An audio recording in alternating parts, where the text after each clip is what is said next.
जय श्री राम। क्या आप जानते हैं कि भगवान श्री राम की कथा को घर घर तक पहुंचाने वाले महान संत गोस्वामी तुलसीदास जी का जीवन भी अपने आप में एक अद्भुत यात्रा रहा है। एक ऐसा जीवन जिसमें बचपन से ही कठिनाइयां थी, फिर सांसारिक मोह आया और अंत में यही मोह भगवान श्री राम की ऐसी भक्ति में बदल गया जिसने पूरे भारत की भक्ति परंपरा को प्रभावित किया। तुलसीदास जी ने रामचरितमानस जैसी महान रचना के माध्यम से भगवान श्री राम के आदर्शों, उनकी मर्यादा और उनकी भक्ति को जन जन तक पहुंचाया। आज तुलसीदास जयंती के पावन अवसर पर आइए जानते हैं गोस्वामी तुलसीदास जी के जीवन की वो पूरी कथा जिसने उन्हें एक साधारण मनुष्य से महान रामभक्त संत बना दिया। गोस्वामी तुलसीदास जी के जन्म को लेकर अलग अलग परंपराएं और मत मिलते हैं। सामान्य रूप से उनका जन्म उत्तर प्रदेश के चित्रकूट क्षेत्र के राजापुर में माना जाता है। उनके पिता का नाम आत्माराम दुबे और माता का नाम हुलसी बताया जाता है। उनके बचपन का नाम रामबोला बताया जाता है। उनके जीवन से जुड़ी परंपराओं में ये भी कहा जाता है कि बचपन में ही उन्हें कई कठिन परिस्थितियों का सामना करना पड़ा। माता पिता से अलग होने के बाद उनका पालन पोषण संत नरहरिदास जी के संरक्षण में हुआ और उन्हीं से उन्हें रामकथा तथा भगवान श्रीराम की भक्ति की शिक्षा मिली। कहा जाता है कि बालक रामबोला के जीवन में रामनाम का प्रभाव बहुत गहरा था। आगे चलकर उन्होंने वेद, पुराण, धर्मग्रंथ और संस्कृत का अध्ययन किया और धार्मिक ज्ञान प्राप्त किया। समय बीतने के साथ उनका जीवन गृहस्थ जीवन की ओर भी बढ़ा। उनका विवाह रत्नावली नाम की विदुषी महिला से हुआ। तुलसीदास जी अपनी पत्नी से बहुत अधिक प्रेम करते थे और उनका मन सांसारिक मोह में अत्यंत गहराई से जुड़ गया था। तुलसीदास जी के जीवन का सबसे प्रसिद्ध मोड़ उनकी पत्नी रत्नावली से जुड़ी कथा में बताया जाता है। एक बार रत्नावली अपने मायके चली गई। तुलसीदास जी उनसे मिलने के लिए इतने व्याकुल हुए कि कठिन परिस्थितियों की परवाह किए बिना रात में ही उनके पास पहुंच गए। तब रत्नावली ने उन्हें समझाते हुए कहा कि जिस प्रकार का प्रेम वे एक नश्वर शरीर से कर रहे हैं, अगर वही प्रेम भगवान श्रीराम से करते तो उनका जीवन धन्य हो जाता। रत्नावली की इन बातों ने तुलसीदास जी के मन को भीतर तक बदल दिया। उन्हें अपने जीवन की दिशा का एहसास हुआ। उन्होंने सांसारिक मोह को पीछे छोड़कर अपना जीवन भगवान श्रीराम की भक्ति में समर्पित करने का निर्णय लिया।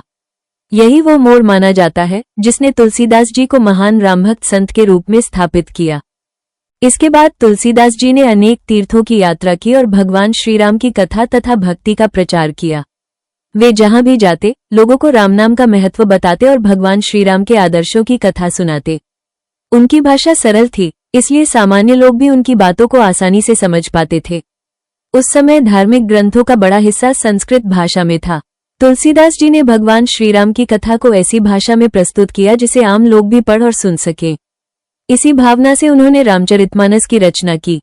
रामचरितमानस केवल भगवान श्रीराम की कथा नहीं है, बल्कि इसमें जीवन जीने के अनेक आदर्श छिपे हुए हैं।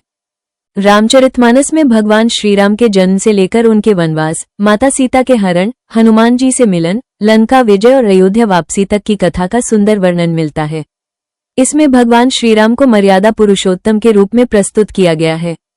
श्रीराम हमें सिखाते हैं कि परिस्थितियां कितनी भी कठिन क्यों न हो, मनुष्य को सत्य और धर्म का मार्ग नहीं छोड़ना चाहिए। माता सीता का चरित्र हमें प्रेम, धैर्य और त्याग की प्रेरणा देता है। लक्ष्मण जी भाई के प्रति समर्पण और सेवा का उदाहरण है। वहीं हनुमान जी की भक्ति हमें सिखाती है कि जब मनुष्य अपने अहंकार को छोड़कर पूरी श्रद्धा से भगवान की सेवा करता है तो उसकी भक्ति अद्भुत शक्ति बन जाती है। तुलसीदास जी का हनुमान जी के प्रति विशेष प्रेम और श्रद्धा भी प्रसिद्ध है। उनकी सबसे लोकप्रिय रचनाओं में हनुमान चालीसा का विशेष स्थान है। आज भी करोड़ों लोग मंगलवार और शनिवार सहित अनेक अवसरों पर श्रद्धा से हनुमान चालीसा का पाठ करते हैं। हनुमान चालीसा के माध्यम से तुलसीदास जी ने हनुमान जी के बल, बुद्धि, भक्ति और श्रीराम के प्रति उनके पूर्ण समर्पण का वर्णन किया। तुलसीदास जी के जीवन से जुड़ी कई ऐसी कथाएं भी प्रचलित हैं जिनमें उनके भगवान श्रीराम और हनुमान जी के दर्शन की बातें कही जाती हैं। इन कथाओं को भक्त परंपरा में श्रद्धा से सुनाया जाता है। इनका मुख्य संदेश यही है कि सच्ची और निस्वार्थ भक्ति मनुष्य के जीवन को भीतर से बदल सकती है। तुलसीदास जी ने केवल रामचरितमानस ही नहीं लिखी, उनकी अनेक प्रसिद्ध रचनाएं हैं जिनमें विनय पत्रिका, कवितावली, गीतावली और दोहावली का भी उल्लेख मिलता है। उनकी रचनाओं में भगवान श्रीराम के प्रति प्रेम, भक्ति, विनम्रता और जीवन के नैतिक मूल्यों का सुंदर वर्णन मिलता है। तुलसीदास जी ने अपनी रचनाओं के माध्यम से एक बहुत महत्वपूर्ण कार्य किया।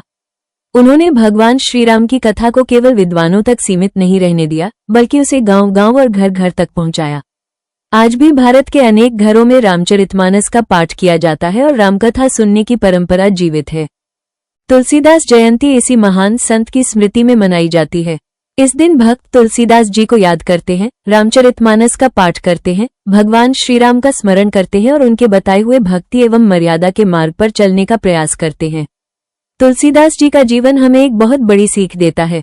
मनुष्य चाहे किसी भी परिस्थिति में हो, अगर उसके भीतर सच्ची श्रद्धा और विश्वास है तो वो अपने जीवन की दिशा बदल सकता है। तुलसीदास जी के जीवन में भी एक समय ऐसा आया जब उनका मन सांसारिक मोह में बंधा हुआ था, लेकिन वही मन आगे चलकर भगवान श्रीराम की भक्ति में पूरी तरह समर्पित हो गया। उनकी सबसे बड़ी सीख यही है कि भगवान का नाम केवल कठिन समय में नहीं, बल्कि हर समय श्रद्धा से लेना चाहिए। हमें अपने जीवन में सत्य, दया, प्रेम, सेवा और मर्यादा को स्थान देना चाहिए। भगवान श्रीराम का जीवन हमें अपने कर्तव्यों को ईमानदारी से निभाने की प्रेरणा देता है और तुलसीदास जी की भक्ति हमें भगवान के प्रति समर्पण करना सिखाती है।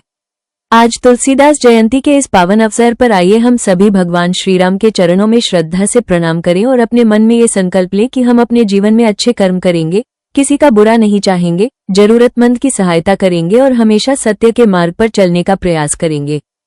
हे प्रभु श्रीराम, हमारे मन से अहंकार, क्रोध और नकारात्मकता को दूर करें।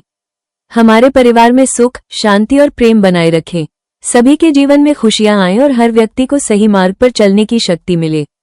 अगर आपको तुलसीदास जी और भगवान श्रीराम से जुड़ी यह जानकारी अच्छी लगी हो तो वीडियो को लाइक जरूर करें, इसे अपने परिवार और दोस्तों के साथ शेयर करें और ऐसे ही धार्मिक एवं आध्यात्मिक वीडियो देखने के लिए हमारे चैनल गोद की शक्ति को सब्सक्राइब करना न भूलें।